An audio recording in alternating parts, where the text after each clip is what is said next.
Saya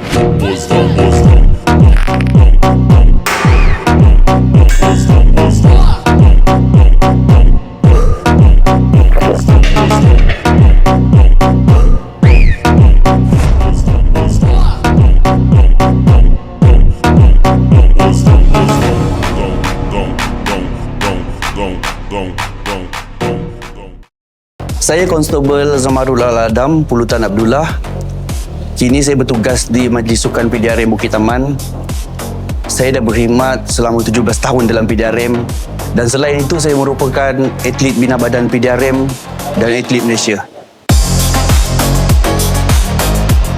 Tugas hakiki saya dekat Majlis Sukan PDRM ni adalah kawal selia Gimnasium PDRM Bukit Taman untuk memastikan semua peralatan berada dalam keadaan baik.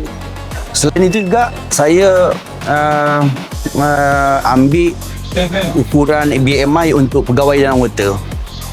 Untuk pengetahuan cik, mesin ni dia boleh detect kita punya berat badan, otot dalam badan kita, jumlah otot dengan lemak.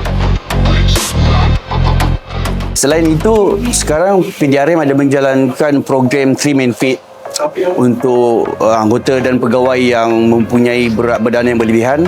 So, salah satu tugas saya adalah memberi talk kepada mereka macam mana cara-cara pemakanan, cara-cara menjalani gaya hidup sihat dengan pemakanan yang sihat. Okey, kalau tanya saya pasal pembahagian masa kerja dengan training tu, bagi saya sendiri saya tak ada masalah sebab saya rasa saya bersyukur sangat. Pegawai-pegawai dekat Majlis Sukan PDRM ni memang bagi full support pada saya. Bila saya ada kejohanan, mereka akan bagi pelepasan penuh untuk saya training lah, menjalani latihan. So dengan itu saya dapat fokus dengan penjagaan makanan dan training saya. Saya nak 3 orang pada mesin leg press dan 4 orang dekat mesin leg press. 4, 3,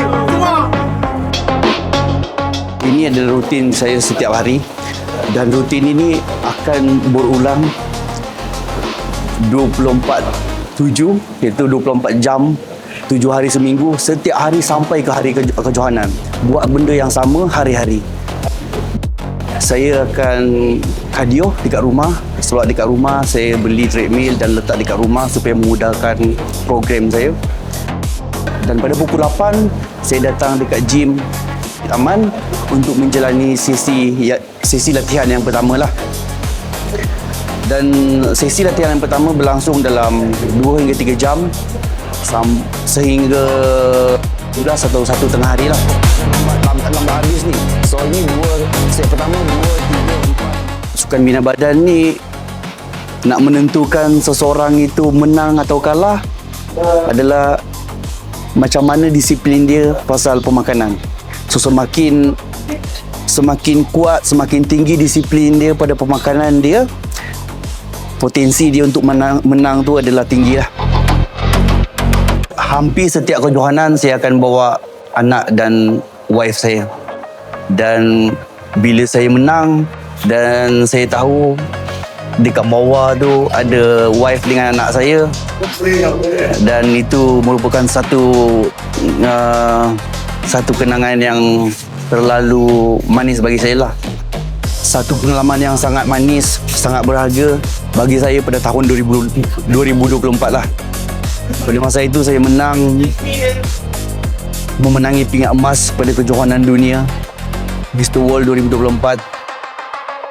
Sekarang ni pasukan bina badan PDRM memang sangat mengalu-alukan dan mencari bakat baru.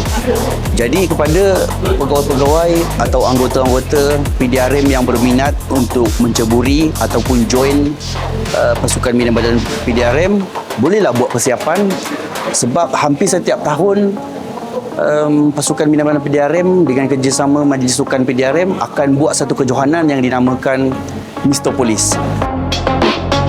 Harapan saya sebagai seorang anggota polis dan atlet Malaysia agar fasiliti yang sedia ada dapat ditambah baik, bukan saja di Bukit Aman tapi untuk semua kontijen.